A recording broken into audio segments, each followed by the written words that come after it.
আসসালামু আলাইকুম প্রিয় শিক্ষার্থী বন্ধুরা। আমাদের আজকের আইসিটি ক্লাসে তোমাদের সবাইকে স্বাগতম জানিয়ে আজকের ক্লাসটি শুরু করতে যাচ্ছি।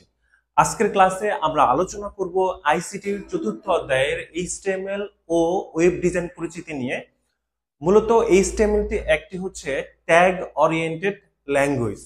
তো আমরা এইচটিএমএল সম্পর্কে জানবো এবং হচ্ছে পাশাপাশি এইচটিএমএল এর জন্য গুরুত্বপূর্ণ যে ট্যাগগুলো আমাদের জানা দরকার সেগুলো নিয়ে আমরা আলোচনা করব। তো দেখা যাক, আমাদের এখানে মূলত হচ্ছে এইচটিএমএলটা আমরা বললাম যে হচ্ছে একটা tag oriented language.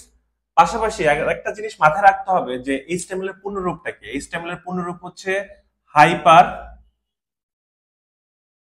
Text markup language. এটা আবিষ্কার করা হচ্ছে টিম বার্নার্স-লি। তো এটার আবিষ্কারক। তো এইচটিএমএল সম্পর্কে জানতে গেলে আমাদের এইচটিএমএল ট্যাগ সম্পর্কে জানা দরকার। তো এইচটিএমএল ট্যাগ মূলত হচ্ছে দুই ধরনের হয়, একটা হচ্ছে কন্টেইন ট্যাগ আর একটা হচ্ছে কি এমটি ট্যাগ। তো এইচটিএমএল ট্যাগের যে কন্টেন্ট ট্যাগটা আছে সেই কন্টেন্ট ট্যাগ হচ্ছে যে ট্যাগের কন্টেন্ট ট্যাগটা আসলে কেন বলা হয়, যে ট্যাগের ওপেনিং আছে এবং হচ্ছে ক্লোজিং আছে সেটাকে আমরা বলি হচ্ছে কন্টেন্ট ট্যাগ। আর এমটি ট্যাগ যেটা, সেটা শুধুমাত্র ওপেনিং আছে কিন্তু ক্লোজিং নাই। তো ধরা যাক আমরা উদাহরণ হিসেবে এখানে দুইটা ট্যাগ লিখে রেখেছি। এই ট্যাগটা হচ্ছে আমাদের কন্টেইন ট্যাগ, কন্টেইন, আর এই ট্যাগটা হচ্ছে আমাদের এমটি ট্যাগ। তো কন্টেইন ট্যাগ কেন? কারণ হচ্ছে দেখো, এই যে এখান থেকে একটা ট্যাগ এই পর্যন্ত হচ্ছে এটার ওপেনিং এটা, আর এখান থেকে শুরু করে এই পর্যন্ত এটা হচ্ছে কি ক্লোজিং। ক্লোজিং আমরা কিভাবে বুঝবো? যখন হচ্ছে আমরা ব্যাকস্ল্যাশ দিব তখন সেটা হচ্ছে কি ক্লোজিং হয়ে যায়। তো এই এখানে কোনো একটা লিংক যুক্ত করার জন্য আমরা হচ্ছে অ্যাঙ্কর ট্যাগ ব্যবহার করি। এই অ্যাঙ্কর ট্যাগটাকে আমরা এ দ্বারা প্রকাশ করি। আর এখানে যে ভিতরে যে লেখাগুলো আছে সেটার অন্য একটা নাম আছে। তো ট্যাগটাকে আরেকটু হচ্ছে কি ভালোভাবে সাজানোর জন্য আমরা হচ্ছে এখানে হাইপার যে লেখাটা ইউজ করছি সেটাকে সাধারণত বলা হচ্ছে কি, এই যে এটা হচ্ছে মেইন ট্যাগ, আর এই জিনিসটাকে বলা হচ্ছে কি অ্যাট্রিবিউট বিউট, আর ইনভাইটেড কমার ভিতরে বা কমার ভিতরে যে অংশটা আছে সেটাকে বলা হচ্ছে কি ভ্যালু। এরপরে অ্যাজ ইউজুয়াল পেজের ভিতরে যে লেখাটা থাকবে সেই লেখাটা আমরা লিখছি এখানে গুগল। তো ভ্যালু বললাম। এরপর হচ্ছে আমরা এটাকে ক্লোজিং করলাম, ব্যাকস্ল্যাশ দিয়ে এটাকে ক্লোজ করলাম। ক্লোজিং ট্যাগের মধ্যে কোনো অ্যাট্রিবিউট বা ভ্যালু কিছুই থাকে না। ক্লোজিং জাস্ট হচ্ছে এই ট্যাগের যে নামটা সেই নামটা এখানে হচ্ছে কি ব্যাকস্ল্যাশ দিয়ে লিখতে হয়।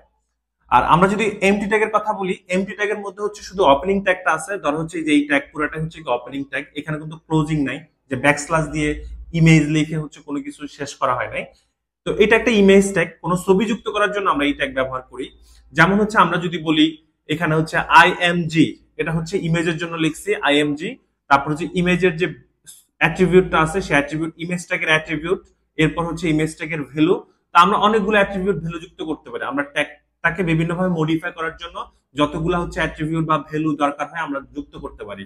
তো বিষয়টা এরকম না যে একটা একটা ট্যাগের মধ্যে একটা অ্যাট্রিবিউট থাকবে, একটাই ভ্যালু থাকবে, এখানে কয়েকটা থাকতে পারে।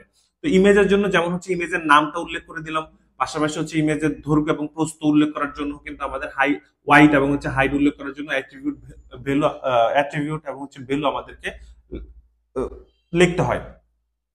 তো এই হচ্ছে মূলত হচ্ছে আমরা যদি বলি হচ্ছে এমটি ট্যাগ এবং হচ্ছে কন্টেন্ট ট্যাগের মধ্যে যে ডিফারেন্সটা, বা হচ্ছে এমটি ট্যাগ এবং হচ্ছে কন্টেন্ট ট্যাগ আমরা কিভাবে চিনবো সেই বিষয় নিয়ে আমরা হচ্ছে কথা বললাম।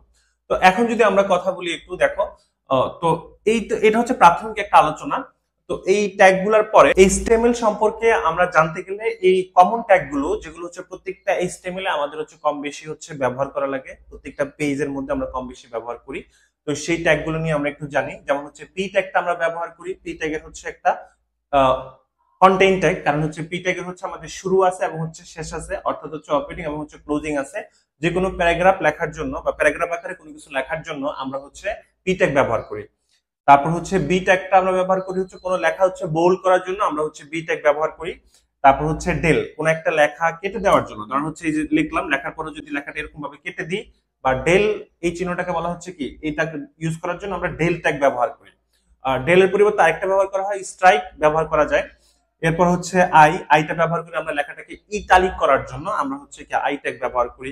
একটু বাঁকানোর জন্য, ইটালিক মানে হালকা বাঁকানোর জন্য। এরপর হচ্ছে ইউ ট্যাগ হচ্ছে লেখাটা আন্ডারলাইন করার জন্য, কোন একটা লেখার নিচে যদি আমরা আন্ডারলাইন করতে চাই এরকম, তখন সেক্ষেত্রে ইউ ট্যাগ ব্যবহার করি। তারপর হচ্ছে সুপ, সুপ হচ্ছে কোন একটা লেখাকে, যেমন সাপোজ হচ্ছে এই স্কোয়ার লিখলাম, এই স্কোয়ারটা যেহেতু উপরে আছে, উপরে লেখার জন্য হচ্ছে সুপার স্ক্রিপ্ট, অর্থাৎ সুপ দিয়ে সুপ শেষ করতে হবে, ভিতরে হচ্ছে ওই টুটা লিখতে হবে।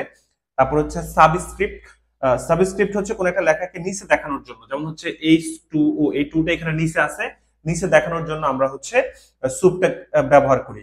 এরপর কোন একটা লাইন ব্রেক করার জন্য, অর্থাৎ আমি একটা লাইন লিখলাম, লেখার পরে এরপর আবার নিচে লিখবো, ওই লাইনটা ভেঙে নিচে লিখবো, তো ভেঙে নিচে লেখার জন্য হচ্ছে ব্রেক ট্যাগ ইউজ করা হয়, অর্থাৎ লাইন ব্রেক। এই ট্যাগের হচ্ছে কি শুরু আছে শেষ নাই, অর্থাৎ এটা হচ্ছে কি একটা এমটি ট্যাগ। তারপর আমাদের আরো কিছু ট্যাগ আছে, আহ, যেমন টেবিল তৈরি করার জন্য আমরা হচ্ছে টেবিল ট্যাগ ব্যবহার করি। তারপর হচ্ছে কোনো ওয়ার্ডার লিস্ট তৈরি করার জন্য হচ্ছে, যেমন হচ্ছে ওয়ার্ডার লিস্টটা কি, যেমন হচ্ছে 1 2 3 4 এরকম কোনো লিস্ট আকারে কিছু তৈরি করার জন্য, অথবা এবিসি, অথবা রোমান সংখ্যা হচ্ছে 1 2 3, এই ধরনের কোনো লিস্ট তৈরি করার জন্য আমরা হচ্ছে কি ওয়েল ট্যাগটা ব্যবহার করি। এরপর আমরা তো একটু আগে এক্সাম্পল দেখলাম যে হচ্ছে ইমেজ ট্যাগের জন্য কিন্তু আমরা হচ্ছে ধর হচ্ছে কোন একটা ইমেজ যুক্ত করার জন্য, ইমেজ অ্যাড করার জন্য কিন্তু হচ্ছে আমরা ইমেজ আইএমজি ট্যাগটা ব্যবহার করি। কোনো লিঙ্ক যুক্ত করার জন্য সেটা আমরা অ্যাঙ্কর ট্যাগ ব্যবহার করি, তো সেটাকে আমরা এ দ্বারা প্রকাশ করি। তারপর হচ্ছে আনঅর্ডার লিস্ট, কোনোটা হচ্ছে ধরো আমি একটু আগে বলছি যে হচ্ছে আমাদের সিরিয়াল 1 2 3, এবং 1 2 3 দিয়ে না থেকে যদি কোনো চিহ্ন দিয়ে থাকে, তখন সেটাকে আমরা বলি হচ্ছে কি আনঅর্ডার লিস্ট। তো আনঅর্ডার লিস্ট করার জন্য আমরা হচ্ছে ইউএল ট্যাগ ব্যবহার করি। এরপর হচ্ছে আমাদের একটা হেডিং ট্যাগ আছে, যেটা হচ্ছে 1 থেকে হচ্ছে 6 পর্যন্ত। তো ওয়ান হচ্ছে সব থেকে বড়, তো আস্তে আস্তে 6-এ যখন যাবে তখন সেটা হচ্ছে ছোট হয়ে যাবে লেখার সাইজটা। তো এটা হচ্ছে আমরা হেডিং ট্যাগ ব্যবহার করি। হেডিং ট্যাগ হচ্ছে H1 থেকে H1 হচ্ছে এখানে শেষ করা হয়েছে, তো এরকম 6টা হেডিং ট্যাগ আছে, এটা মাথায় রাখতে হবে। তো H1টা হচ্ছে সব থেকে বড়, মানে লেখার সাইজটা সব থেকে বড় হবে। এরপর হচ্ছে H5 একটু ছোট হবে, H4 একটু ছোট হবে, এবং হচ্ছে H6 হচ্ছে অনেক ছোট একটা সাইজ হবে লেখার। তো এছাড়া এগুলো মোটামুটি হচ্ছে কমন ট্যাগ। তাছাড়া আরো কিছু ট্যাগ থাকতে পারে, সেগুলো যখন আমরা অঙ্ক করব বা হচ্ছে যখন আমরা HTML কোডিং গুলো করবো, তখন হচ্ছে আমরা ক্লিয়ার হয়ে যাব। তো আজকে ট্যাগ সংক্রান্ত যে ধারণার ক্লাসটা ছিল সেটি হচ্ছে এই পর্যন্তই। সবাই ভালো থাকবে, সুস্থ থাকবে, আর হচ্ছে আমাদের পরবর্তী ভিডিও দেখার জন্য সবাইকে আমন্ত্রণ জানিয়ে আজকের ক্লাসটা আমরা এখানেই শেষ করছি। ধন্যবাদ সবাইকে।